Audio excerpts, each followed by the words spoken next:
اعوذ باللہ من الشیطان الرجیم بسم اللہ الرحمن الرحیم یا ایھا الذین آمنوا اذا نودی للصلاۃ من یوم الجمعہ فاسعوا الی ذکر اللہ وذروا البیع۔ اے ایمان والو، جب جمعہ کی نماز کے لیے بلایا جائے تو کوشش کرو اور خرید و فروخت چھوڑ دو۔ یہ قرآن کریم کا آرڈر ہے، اللہ کا حکم ہے۔ جمعہ کا دن سارے دنوں سے افضل ہے۔ جمعہ کا دن سارے دنوں کا سردار ہے۔ حدیث پاک میں آتا ہے اسی دن آدم علیہ السلام پیدا کیے گئے، اسی دن جنت سے نکالے گئے اور اسی دن روح پھونکا جائے گا، یعنی قیامت اسی دن قائم ہوگی۔ اس کے اندر کچھ گھڑیاں ہیں، علماء نے فرمایا جو قبولیت کی گھڑیاں ہیں۔ جمعہ کے دن کی ہم قدر کریں میرے بھائیوں۔ دیکھو، سب سے بڑا مسئلہ ان ہمارے مسلمان بھائیوں کا ہے جو جمعہ کی نماز بھی نہیں پڑھتے۔ حدیث میں آتا ہے جس نے 3 جمعہ چھوڑ دی، غفلت سے، سستی سے، ہلکا سمجھا تو ہی چھوڑے گا نا انسان۔ 3 جمعہ چھوڑ دی، نبی کریم صلی اللہ علیہ وسلم ارشاد فرماتے ہیں مہر لگا دی جاتی ہے اس کے دل پر اور غافلوں میں لکھ دیا جاتا ہے وہ۔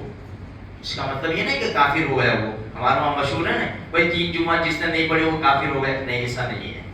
ہاں، غافلوں میں لکھا جائے گا اور اس کے اوپر مہر لگا دی جائے گی۔ قربان جائے علماء کرام کے اوپر بھی، انہوں نے اس حدیث کی تشریح جو کی ہے نا کہ کیوں مہر لگا دی جائے گی، دونوں وجہ ہے۔ اللہ اس کو عذاب دے دے یا اللہ اپنی ستاری کا معاملہ فرما دے وے، غفاری کا معاملہ فرما دے وے اور معاف فرما دے وے۔ دیکھو، اللہ کو کوئی پوچھنے والا نہیں ہے، اللہ کے لیے کوئی مشکل نہیں ہے، اور اللہ تبارک و تعالیٰ تنے تنہا قادر مطلق ذات ہے۔ ہم سب اللہ کے بندے ہیں، ہمارے معاملے میں اس کو پورا اختیار ہے، پورا اختیار۔ اسی لیے ہم اپنی عبادت کے اوپر بھروسہ کر کے بھی نہ بیٹھ جائیں۔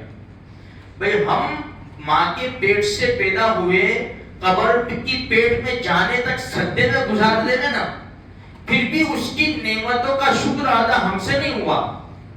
ہاں، وہ معاف کرے گا تو اس کے فضل سے، وہ جنت دے گا ہمیں تو اس کے فضل سے، ہماری عبادت سے کچھ بھی نہیں ہوتا میرے بھائیوں۔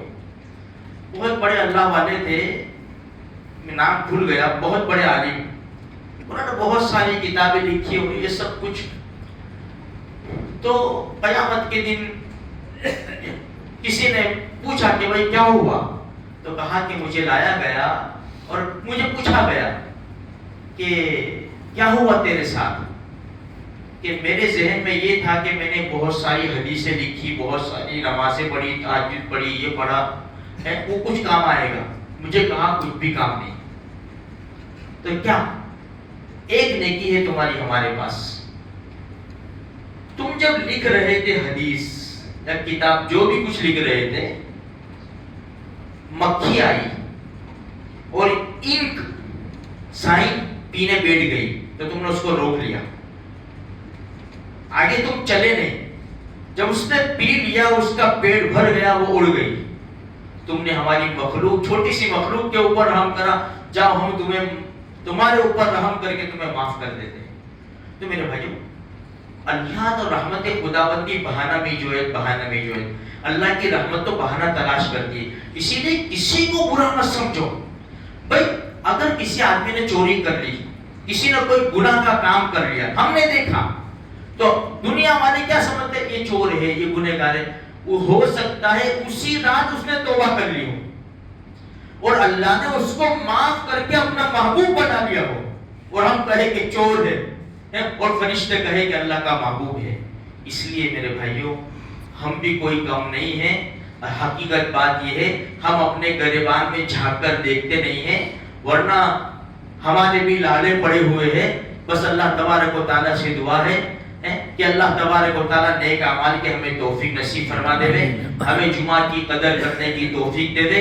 بہت سارے لوگ 2 رکعت نماز پڑھ کے نکل جاتے ہیں میرے بھائیوں، یہ بھی مناسب نہیں ہے۔ دیر سے آتے ہیں اور جلدی بھاگ جاتے ہیں، ایک بوجھ سمجھ لیتے ہیں کہ جمعہ کا دن آیا یعنی بوجھ، کیا یار مسجد میں جانا پڑے گا، نماز پڑھنی پڑے گی۔ ہم کو ابھی سے خوشی ہونی چاہیے، یہ جمعرات کی جب شام آئے نا، جب سے ہمیں خوشی ہونی چاہیے کل جمعہ کا دن ہے، کل مبارک دن ہے، کل دنوں کا سردار ہے، اللہ کی رحمت جوش میں ہوگی۔ ہمیں زیادہ سے زیادہ درود شریف پڑھنا ہے، سورہ کہف ہمیں پڑھنی ہے، سورہ دخان پڑھنی ہے، جتنا ہو سکے اللہ سے مانگنا ہے۔ یہ جذبات ہمارے دلوں کے اندر ہونے چاہیے۔ اللہ مجھے بھی، آپ کو بھی، سارے مسلمانوں کو نصیب فرمائے۔